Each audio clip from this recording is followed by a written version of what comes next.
Então, estudo 18 em Atos. Nós vamos Atos 19. Gente, eu acho que eu nunca li esse capítulo assim, numa sequência, para entender realmente o que acontece. E nós vamos ver aqui descrito umas coisas tão comuns nos dias de hoje, né? Dentro das igrejas, dos meios evangélicos, das doutrinas, né? Que aí você vê que não é novidade, o mundo está desse jeito, né? Mas já acontecia lá, né?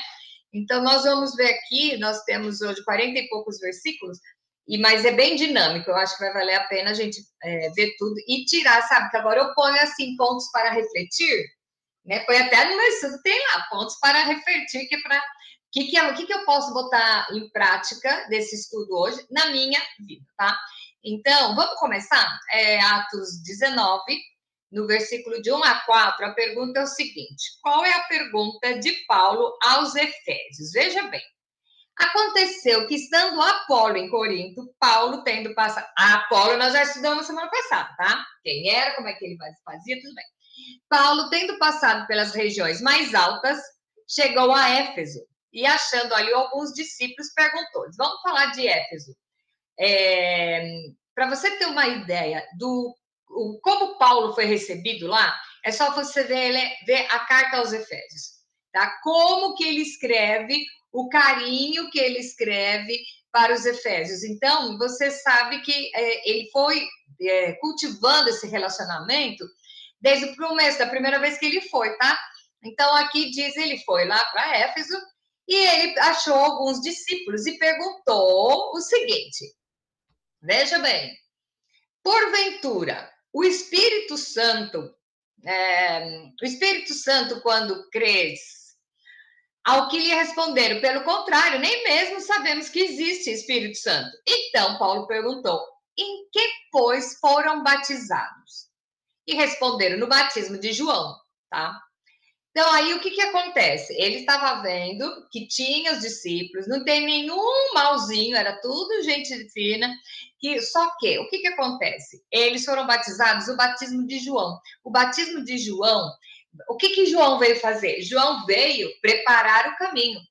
Então, nós já falamos isso nos outros evangelhos, nós já contamos o que é a dinâmica de João Batista e com Jesus, não vamos entrar nesse mérito agora, mas o que acontece? Ele perguntou, mas receberam o Espírito Santo? Qual que é? Não. Foram batizados como? O batismo de João. Aí Jesus diz assim, João realizou o batismo de arrependimento, dizendo ao povo que cresce naquele que vinha depois dele, a saber, Jesus. Então, estava errado o povo que seguia João Batista? Não. Mas quando André era discípulo de João Batista, conheceu Jesus. Se você quer ver essa história, em vez de ler, você acha que é difícil de entender, assiste o The Chosen, que explica lá direitinho, tá? André fez o quê? Ele reconheceu que era Jesus e migrou. E João Batista nunca se interpôs.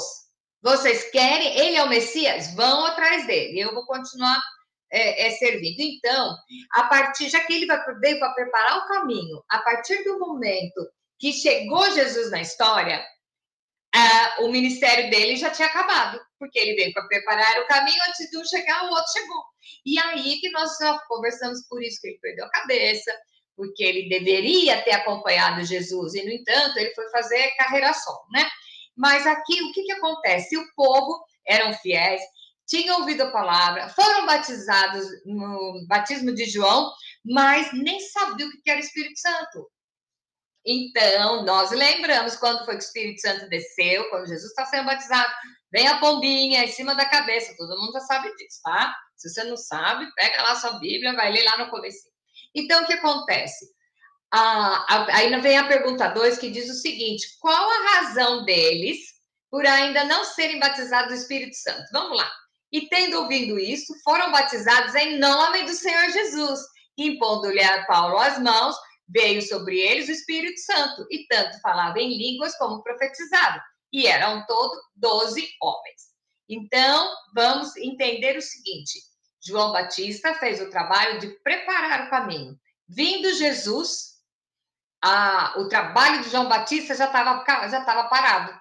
já estava parado. Então, na entrada de Jesus, o que, que acontece? Aí o batismo tem que ser em nome de Jesus. Então, o que, que a gente vê nas igrejas? Batiza em nome do Pai, do Filho e do Espírito Santo. Por quê? É a Trindade, tá? É os três em um, certo? Então, todo batismo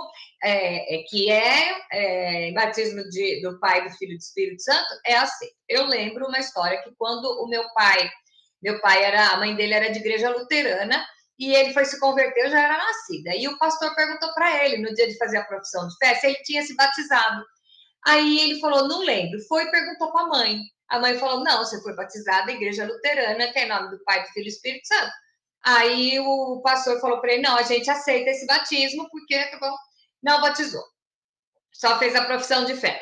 Ah, não aguentou, né? Porque seu Milton Coca era a figura. O que, que ele fez? Eu já era grande, ele chega numa praia, vê um monte de gente indo batizar com roupinha branca, descobriu quando era a próxima, fez uma roupinha branca e foi no meio para ser batizada no mar, tá? Porque ele achava que ele tinha que passar por isso. Então, o que, que é? O que, que é isso aqui?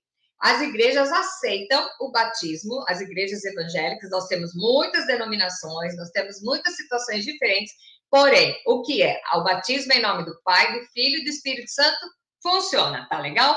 Então, aí o que, que acontece? Paulo pega esse povo e ele começa a ir ensinar na sinagoga. Então, a pergunta 3 diz o seguinte: por que Paulo deixou de ensinar na sinagoga e mudou para uma escola? Olha o que aconteceu. Durante 3 meses, Paulo frequentou a sinagoga, onde falava ousadamente, dissertando e persuadindo com respeito ao reino de Deus, visto que alguns deles se mostravam empedernidos e descrentes, falando mal do caminho diante da multidão. O caminho aqui era a igreja, eles eram chamados de o caminho, tá? São os cristãos, eles eram, o caminho era esse povo aí. E aí eles falavam mal do pessoal do caminho, e Paulo, apartando-se deles, separou os discípulos, passando a discorrer diariamente na escola de Tirano. Durou isso um espaço de 2 anos, dando ensejo a todos os habitantes da Ásia ouvissem a palavra do Senhor, tanto judeus como gregos, tá? Ele foi na sinagoga, começou a pregar, e a pregação de Paulo estava surtindo efeito. Então, o que, que acontece? Alguns ficaram com dor de cotovelo e resolveram fazer a oposição, tá? Será que nós já vimos isso em algum lugar? Não sei, né? Parece que não, todo dia. Então, vamos lá. Aí, pergunta 4 diz o seguinte: qual o efeito da pregação de Paulo? Nós estamos chegando na parte de botar minhoca na sua cabeça. Qual o efeito das pregações de Paulo? Vamos lá. E Deus, pelas mãos de Paulo, fazia milagres extraordinários, a ponto de levarem os enfermos lenços e aventais do seu uso pessoal, diante dos quais as enfermidades fugiam das suas vítimas e os espíritos malignos se retiravam. Gente, o Paulo virou o bambambam, porque ele falava para os gregos, ele falava para os gentios, e ele tinha o poder, tá? Então, não era o Espírito Santo que fazia através dele. Então, isso incomodava as pessoas. E aí ele estava lá, como deu briga lá na sinagoga, ele foi para a escola de tiro e ficou lá 2 anos, tá? E ele operando milagres. E isso causou uma dissensão, um problema tão sério dentro da igreja da época, que muitas vezes você lê o livro de Atos e passa batido disso aqui. O que, que aconteceu? O que os filhos do sumo sacerdote faziam? O sumo sacerdote, é judeu, o nome dele era Seva. Então, os nomes, né, gente? Tá bom. Seva era o sumo sacerdote.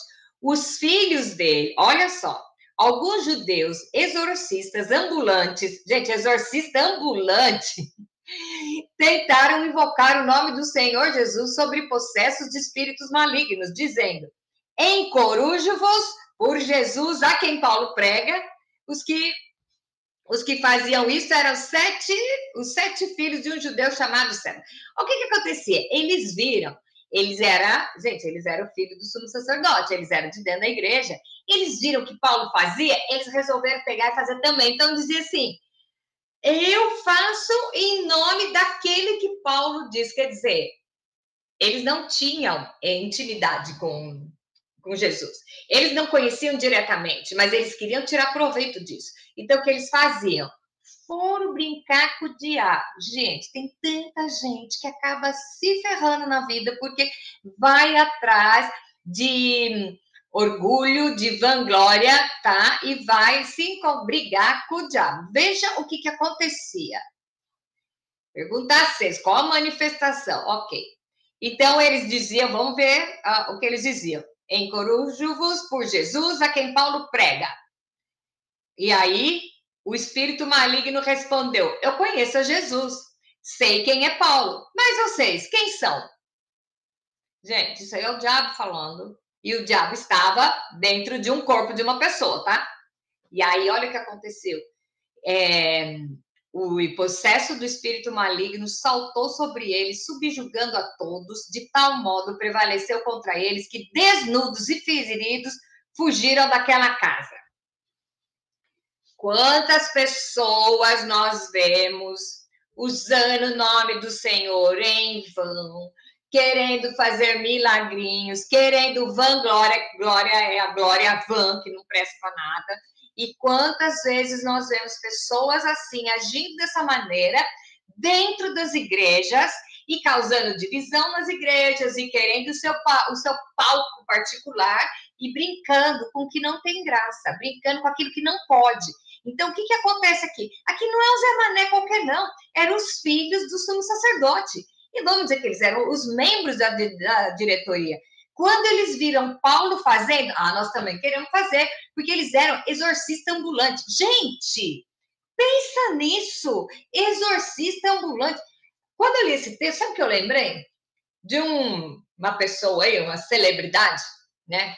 Celebridade, que você convida ele para ir na sua igreja, é assim, você quer só a mensagem ou quer com revelação?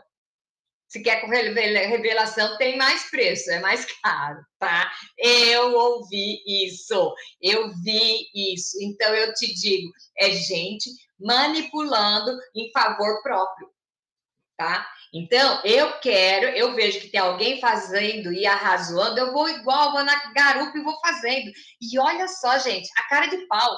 Eles falam assim, eu estou fazendo isso em nome do Jesus que Paulo prega. Quer dizer, eu não conheço esse Jesus. Em nome do que Paulo prega. E o diabo levanta e fala assim, olha aqui, ó, eu sei quem é Jesus e eu sei quem é Paulo, mas vocês, ó, não sei. Pegou o cara, deram uma surra nos caras, eram 7. Deram uma surra nos caras e eles ficaram, aqui, ó, desnudos, fingindo e fugindo para aquela casa. Você já pensou se apanhar do diabo? É fogo isso. Mas só que hoje em dia não acontece, então você acha que tá tudo bem. Olha a verdadeira colocação da sua palavra e dos dons que você recebe. Como usar os dons que você recebe? A quem que você vai escutar? Qual é o sinal de maravilha que você está escutando? Se alguém chegar... Você quer ver? Você abrir uma igreja e fazer sucesso? Você faz o seguinte, você marca um lugarzinho lá, começa a chamar todo mundo e faz umas curas. Tem igrejas que usam essa artimanha, tá? Porque se tiver milagre, enche de gente e garante a nossa aposentadoria. Gente, eu já ouvi isso. Porque tem que fazer uma igreja com milagre. Porque se fizer um morto levantar, quer dizer, nós estamos com o boi na sombra. Gente, o que é isso? Que tipo de pregação é essa? Então, você não está fazendo o milagre, não está fazendo a obra para engrandecimento do nome do Senhor Jesus, é para ser confortável para você. E nós vemos isso, gente, isso. Nós estamos no ano de 2024 e ainda tem pessoas caindo nesse engano. Porque vocês acham que foi quem que levou esses rapazes a tomar uma atitude dessa? Foi inveja. Inveja, ciúme, porque Paulo fazia. Então eles começaram a fazer. Gente, brincar com o diabo é fogo. Você pensa que você está no domínio. Outra coisa, olha o que acontece. Quando você está fazendo tomando uma situação e começa a acontecer coisas assim, será que é Deus que está fazendo? Será que é a minha vontade, nem eu sou do mal, não, eu sou do bem, eu quero que a graça do Senhor chegue. O diabo fala que nem te conhece, que ele conhece a Jesus e conhece o Paulo, ele não te conhece. Quem te capacita para fazer? Gente, eu estou falando isso de você, né, de outras pessoas, mas nós também podemos cair nesse engano. Na ânsia de fazer o bem, vamos começar fazendo. Nós vimos lá aquela história da menina lá que profetizava. Gente, a palavra de Deus, Deus é amor, não é porque você está fazendo uma coisa no nome do evangelho que Deus mandou você fazer. Não é porque você acha que é tudo certo, é para salvar a vida de uma pessoa que você está se intrometendo lá. Não isso não quer dizer que Deus vai assinar embaixo. Vocês querem ouvir um negócio aqui grave que eu escutei, gente, achei o máximo, que é o seguinte. Se, lá na história do filho pródigo, a sociedade de mulheres tivesse levado cesta básica para ele toda semana, ele tinha voltado para o pai? Então, muitas vezes você está se colocando entre Deus e a pessoa, o tratar de Deus com uma pessoa. Isso é uma situação.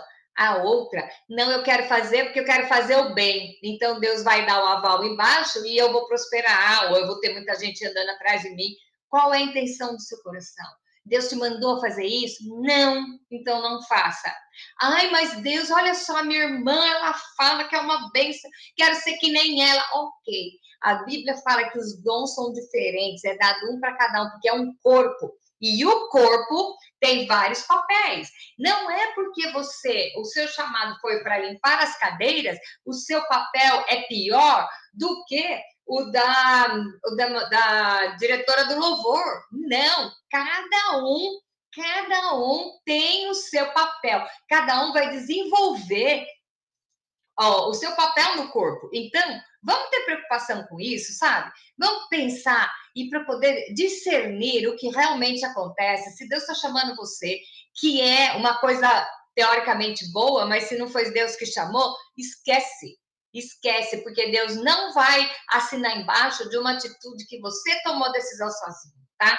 Então, vamos voltar ao estudo aqui e vamos lá. Pergunta 7. O que esse evento causou em Éfeso? Olha isso. Então, o povo viu que foi lá, os filhos do sumo sacerdote apanharam pra caramba, foram para casa, tudo bem. Chegou este fato ao conhecimento de todos, assim judeus como gregos, habitantes de Éfeso. Veio temor sobre todos eles e o nome do Senhor Jesus era engrandecido. Muitos dos que creram vieram confessando e denunciando publicamente as suas próprias obras. Também muitos que haviam praticado artes mágicas, reunindo seus livros, queimaram diante de todos.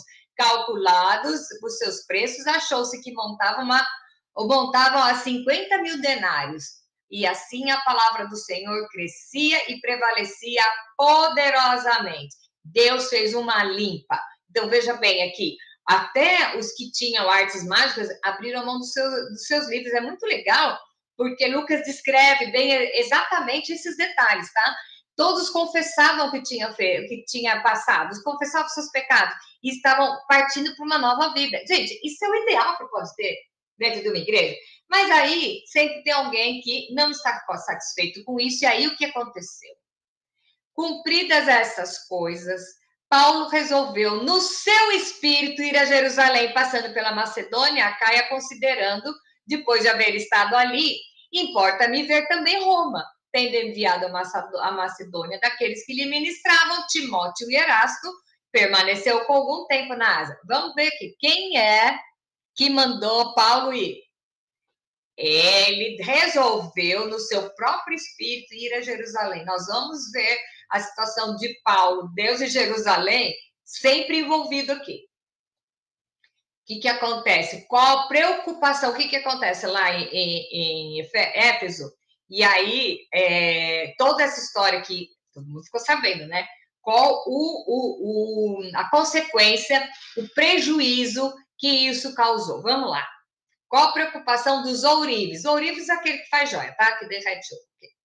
Por esse tempo, houve um grande alvoroço acerca do caminho. Caminho, com letra maiúscula, é o quê? É o povo lá de cristão, tá?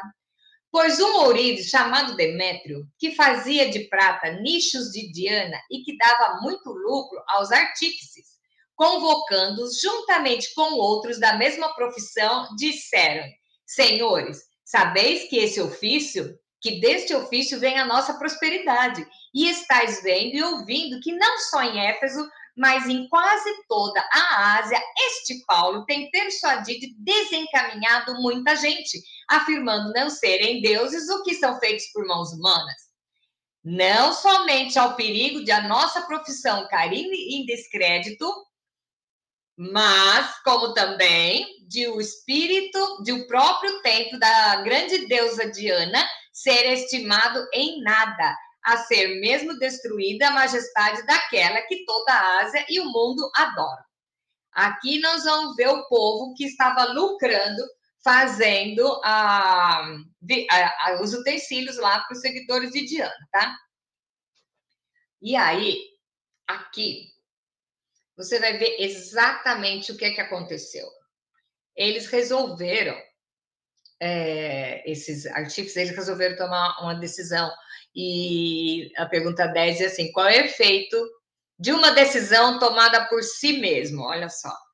Ouvindo isso, encheram-se de furor e clamavam: grande é a deusa dos Efésios.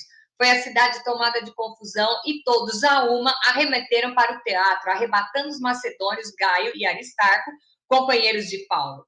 Querendo este apresentar-se ao povo, não lhe permitiam os discípulos. Também as iarcas, que eram os amigos de de Paulo, mandavam rogar-lhe que não arriscasse indo ao teatro.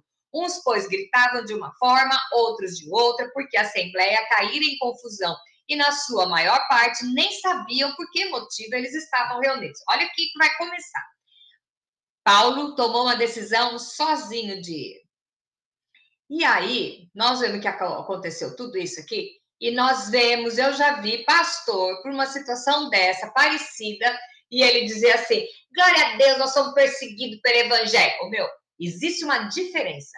Você ser perseguido porque você está pregando o evangelho ou porque você está em desobediência a Deus. Ai, verdade, porque você resolveu fazer uma coisa da sua cabeça, porque você acha que é certo. Ele resolveu ir para lá, estava acontecendo tudo maravilhosamente, mas ele resolveu ir para lá no momento que ele decidiu, e nós vamos ver o que eles passaram. O que eles passaram. Quer dizer, foi uma bagunça que aconteceu lá. Então, pergunta 11. Pergunta 11 diz o seguinte: qual a estratégia do escrivão para apaziguar a situação, gente? Se não fosse esse cara entrar no meio da história, eu não sei como ia ter acontecido, tá bom? Tudo porque Paulo decidiu na cabeça dele ir. Vamos lá. Então, tiraram Alexandre de dentro da reunião, impelindo os judeus para a frente, e esse, acenando com a mão, queria falar ao povo. Quando, porém, reconheceram que ele era judeu, todos, a uma voz, gritavam por espaço de quase 2 horas: grande é a Diana dos Efésios. 2 horas gritando, tá? O escrivão da cidade, tendo apaziguado o povo, disse: agora presta atenção como esse cara resolveu a situação. Ele diz o seguinte: senhores Efésios, quem porventura não sabe que a cidade de Éfeso é a guardiã do templo da grande Diana e da imagem que caiu de Júpiter? Ah, detalhe aqui, eles guardavam lá uma imagem que caiu de Júpiter, eles acharam que Júpiter que mandou essa imagem para ser adorada, tá? Bom, ora, não podendo isso ser contraditado, porém, que vos mantenhais calmos e nada façais precipitadamente, porque estes homens que aqui trouxestes não são sacrílegos, nem blasfemam contra a nossa deusa. Portanto, se Demétrio e os artífices que o acompanham têm alguma queixa contra alguém, há audiências e procônsules que se acusem uns aos outros, mas em alguma coisa ou alguma outra coisa pleiteais será decidida em assembleia regular, porque também corremos o risco de que, por hoje, sejamos acusados de sedição, não havendo motivo algum que possamos alegar para justificar esse ajuntamento. E, havendo dito isso, dissolveu a assembleia. Ainda bem, né? Ainda bem que apareceu esse cara para ele botar ordem na casa e consertar Veja bem, ele não era cristão, ele não era do caminho, mas ele teve que receber uma sabedoria de Deus para poder organizar isso aí. Porque senão era capaz de eles ficarem lixando. Gente, eles ficaram 2 horas gritando. Quem é a Diana, a deusa dos Efésios, né? E, no entanto, ele foi lá e chamou e botou a casa em ordem. Então, eu te pergunto uma coisa, tá? Aquela, momentos para refletir. Vamos lá. Qualquer desejo do seu coração para fazer o bem vem de Deus? Pensa bem. Se foi Deus que falou ou você que teve uma ideia. É muito perigoso isso. Ah, mas como eu vou ter certeza que foi Deus que mandou? Por isso que nós temos que ter intimidade. Porque pode correr o risco, ou você tá. Tem gente que faz de propósito mesmo, para sabotar a situação, manipular a situação e acabar tirando lucro, tanto de imagem como financeiro, tá? Mas eu quero perguntar para mim e para você o seguinte: toda atitude que você tomar pensando no bem, foi Deus que mandou? Não. Se foi Deus que não mandou, se Deus não mandou, ele não vai avalizar. Ele não vai dar o aval. Ele não vai assinar embaixo uma decisão que você tomou. Então, você vai sofrer as consequências disso. Oh, eu tô sendo perseguido por amor ao evangelho. Não, cabeção, você está sendo perseguido porque você foi meter o bedelho onde que não é chamado, tá? Então, nós temos que ter cuidado. Isso eu estou dizendo de mim. Porque é muito fácil eu falar que o ciclano, o fulano e o Bertrano tem essa atitude. Eu quero saber de mim. Tudo que eu penso de fazer o bem vai surtir efeito? Foi Deus que mandou? Tá? Vamos lá. Pergunta 2. Existem milagres nas igrejas que não são de origem santa? Sim.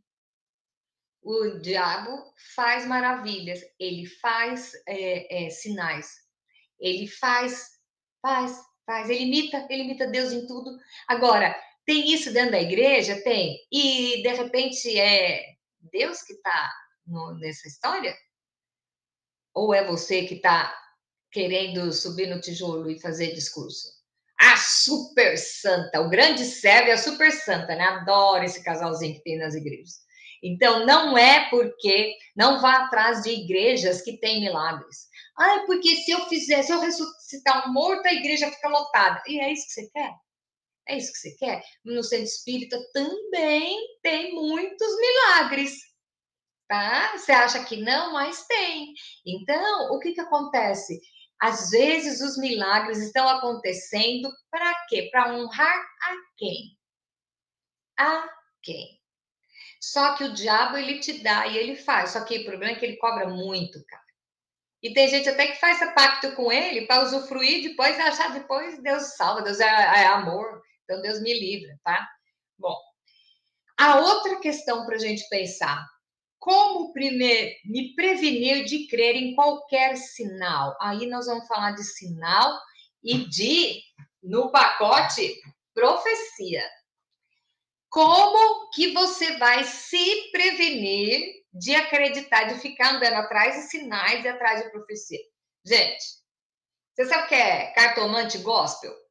É aquelas fulana que fica na igreja que você vai lá, faz fila para que ela profetize na sua vida. Gente, eu vou te falar uma coisa. O diabo, ele não lê pensamento.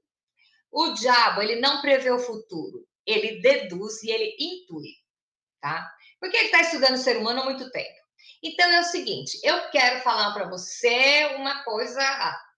Então, é o diabo que está aqui na jogada. O que que eu faço? Eu adivinho o que você comeu ontem. Qualquer coisa que eu falar daqui para frente, você vai acreditar porque você adivinhou o passado. Então, precisamos ter cuidado com o que que você está, aonde que você está indo, o que que você está desesperado pedindo resposta. E isso é uma estratégia do inimigo para pegar todo aquele que está perdido. Perdido, eu não estou falando o pessoal das drogas, não. Eu estou falando aqueles que estão dentro da igreja pedindo um sinal para saber o que fazer. Gente, eu não estou falando com o mundão aqui, eu estou falando de crente, eu estou falando de dentro da igreja, as igrejas que estão em volta da gente. Então, o que acontece? Como você se prevenir para qualquer sinal ou profecia, que aí a gente chama de profetada, só tendo intimidade com o Espírito Santo. Então, o diabo, ele é como um leão que fica rodando, esperando alguém devorar, esperando alguém cair. Então, o que acontece? Você fica achando que o diabo está só lá nas igrejas que tem o diabo com tridente, né? Vermelho, tridente, chifrinho, rabinho, pontudo. Não, não, ele está seduzindo dentro das igrejas.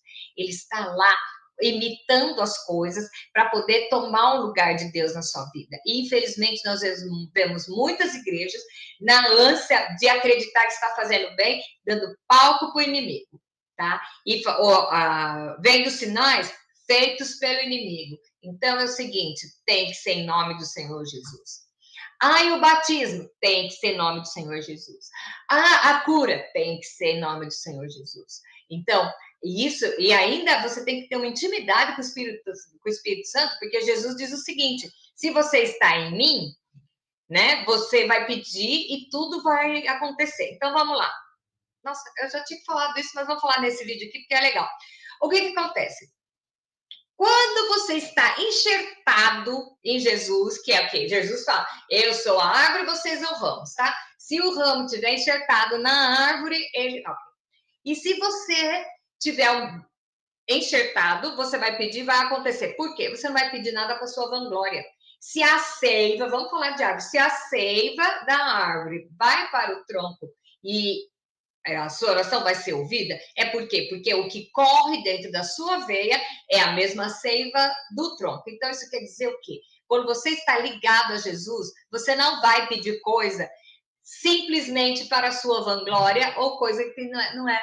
Você vai estar tão ligado que até a sua oração muda, o seu valor muda, a sua prioridade muda. E aí o que você pedir vai acontecer. Essa é a receita para a sua oração ser respondida. Não, mas eu quero isso, gente. Eu já vi gente falando, eu quero, porque eu sei o que é bom. Eu sei o que é bom para a minha vida. Gente, Deus, infelizmente, vai ter que dar um trato em você para mostrar quem realmente é Deus.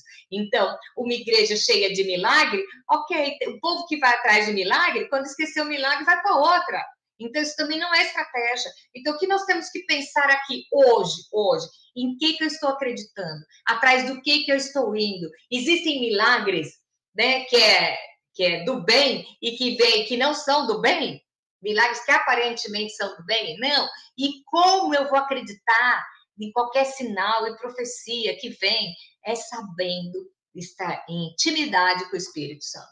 Quando você não tem intimidade, você corre o risco de ser enganado. Você corre o risco de ser iludido. E aí, as obras da sua mão não prosperam. Por quê? Por quê? Porque você foi atrás da sua cabeça, você foi atrás de uma experiência que você já teve, de uma experiência que o fulano teve. Você fala, eu vou fazer igual, mas é para o reino, é para curar as pessoas. Não, foi Deus que mandou. Teve essa bagunça toda lá. Por quê? Porque Paulo decidiu do coração dele. Então, começa aqui a acontecer as coisas quando Paulo decidiu no coração dele. Não decida. Não se ache autossuficiente para tomar as decisões. Você não sabe tudo. Você não é o dono da bola. E graças ao Senhor, que nós temos acesso à palavra, que nós estudamos com frequência, e o Espírito Santo fala para nós através da palavra. Porque dele, e por ele, e para ele, são todas as coisas. Amém? Beijo para vocês e até quinta-feira que vem. Tchau!